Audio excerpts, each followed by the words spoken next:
안녕하세요. 긍정의 힘을 믿으며 매일매일 다짐하는 긍정화 채널입니다. 저는 좀 하기 싫어하는 게 있는데요. 그게 뭐냐면 해석하는 거예요. 다른 사람의 어떤 의중이라든지 의견이라든지 생각 이런 거를 본질적인 거, 어떤 목적 아니면 있는 그대로 이런 것들을 좀 쉽게 내놓고서 이제 소통을 하면 사실 해석 같은 게 필요 없잖아요. 명확하면. 근데 그 명확하지 않은 그런 사람들이나 일의 상황이 있어요. 그럼 저는 그런 거를 해석하는 게 그렇게 싫더라고요.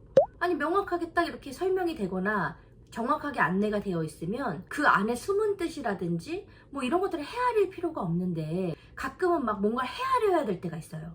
그래서 우리가 그 해석 노동이라는 말도 쓰거든요. 실제로 작년에 양정호 박사님이란 분이 해석 노동이라는 책도 내셨는데요. 그 해석 노동은 주로 누구한테 일어날까요?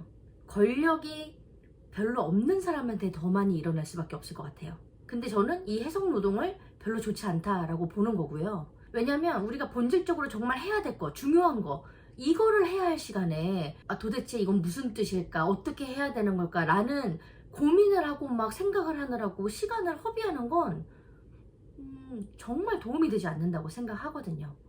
그래서 저도 이제 조직 안에서 소통을 하거나 할 때 좀 명확하게 하려고 노력하는 편입니다. 우리 직원들이 처장님이 도대체 무슨 뜻으로 이 얘기를 한 걸까? 이런 해석을 하지 않길 바라는 거죠.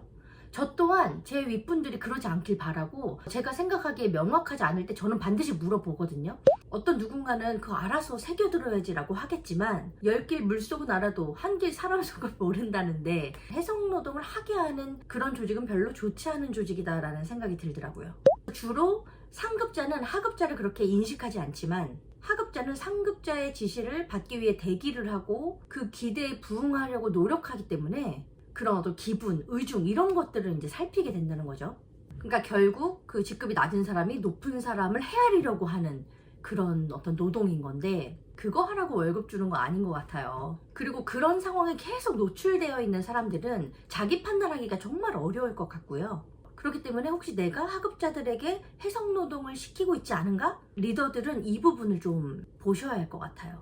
하급자도 그냥 눈치만 보거나 할 것이 아니라 정확히 어떤 의견인지, 어떤 표현인지, 어떤 메시지인지 확인하려고 하면 좋을 것 같아요. 물론 쉽지 않을 수 있겠죠. 관계라든지 문화에 따라서. 그런데 좀 건강하고 좋은 조직 문화를 만들려면 모호함이라든지 이런 쓸데없는 거 하느라고 시간 낭비하지 말고 우리가 해야 할 정말 중요한 것들을 잘하기 위해서 이런 해석 노동 같은 시간들은 조금 이렇게 단호하게 없앨 필요가 있지 않나라는 생각이 듭니다.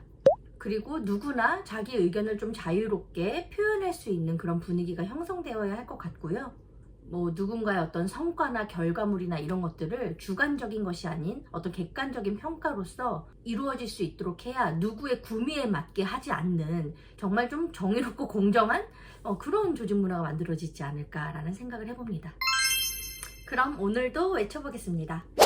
할 수 있다고 생각하면 이룰 수 있는 박정아가 되겠습니다. 인격과 실력을 두루 갖추고 긍정적이고 선한 영향력을 주는 사람이 되겠습니다. 몸과 마음이 모두 건강한 사람이 되겠습니다. 여러분 매일매일 긍정하세요. 안녕!